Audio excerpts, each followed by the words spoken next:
Hi everyone, welcome to the Politics, Philosophy and Economics Induction. My name is Chris Raymond and I'm the Program Convener for PPE. So today we'll talk a little bit about the requirements on the various pathways and we'll go through each one of them.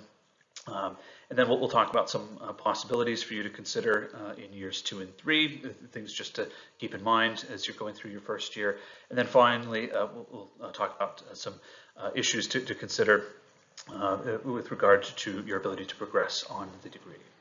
So there are a series of requirements for the PPE degree. We like to make sure that everybody's well grounded in all 3 subjects from the first year, so that way you can progress into years 2 and 3 and be able to take any of the options that we've got for you to take on the PPE pathway.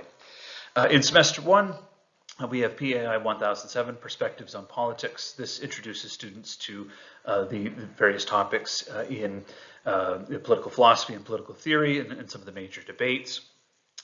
In PAHL 1001, Philosophy and Human Nature, we introduce you to some of the major debates in philosophy that will be discussed on subsequent modules. In semester 2, we've got 2 required economics modules, ECO 1007, Introduction to Economics, which introduces you to some of the important substantive topics within economics, and then a module ECO 1009, Quantitative Methods, which will give you the necessary research skills that you'll need in subsequent economics modules in years 2 and 3. In order to fill out your calendar for the first year, we've got several different options for you. In the first semester, we've got 2 options within politics. In semester 2, we've got a range of options in politics and philosophy for you to consider. If anybody has any questions about these, please feel free to get in touch with me about accessing them, and if you have any questions about the content. I know it seems a bit early to start thinking about other options beyond the first year, but I do want to introduce everybody to some ways to customize your degree experience beginning in year 2 and especially in year 3. That while it might be the first semester of your first year, there are some things to keep in mind that you might want to choose modules in a way that sets you up for some of these possibilities. So in year 3, everybody has to take the equivalent of 6 modules. But if you don't want to take 6 substantive modules, you've got a couple of options in place of 1 or 2 modules. So one is a dissertation in which you can pick a topic of your own choosing and produce an extended essay again on a topic of your own choosing. We'll pair you up with a supervisor who's able to supervise you throughout the year and give you feedback on producing this piece of coursework. For anybody thinking about the possibility of postgraduate work, this is a good option to consider. Alternatively, if you want to signal to potential employers that you've got the ability to apply the content that you've learned on your degrees to the real world, you can take either in place of 2 modules with the internship or 1 module with the placement. You can get real-world experience. We'll pair you up with either business or some other organization here in Northern Ireland. You'll get real-world work experience working alongside the normal team, and it looks really good on the CV if you're thinking about going into employment immediately upon graduation. Additionally, you might want to consider beginning in semester 2 of year 2 and then either semester of year 3, the possibility of going abroad to study for a semester.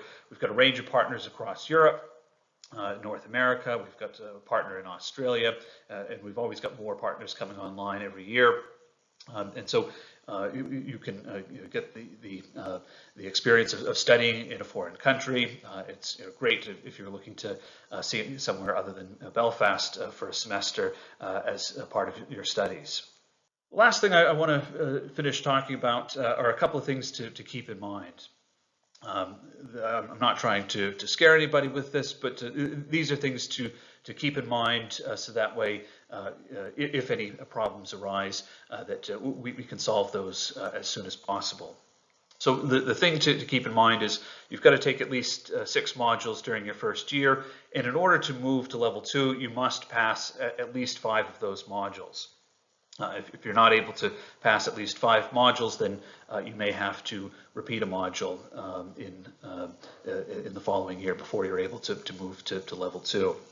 And so we've flagged this to you in order to signal to you that we've got a range of different possibilities of helping you overcome any sort of difficulties that are interfering with your studies. So if you find that you're having trouble on one or more of your modules, get in touch with us. We've got a range of different supports available to you.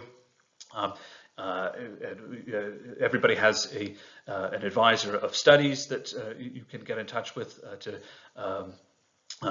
signal that you may be having trouble. They'll be able to point you in the right direction for getting a range of different services that we provide, whether it's in the school or across the university, to try to mitigate any problems that you might have on one of your modules prior to the conclusion of the semester, or if there's a problem that does affect you throughout the entire semester, we can point you in the direction of finding ways to mitigate the impact that any circumstances you might have outside of the university will have on your studies to make sure that you don't come into any trouble that prevents you from progressing forward.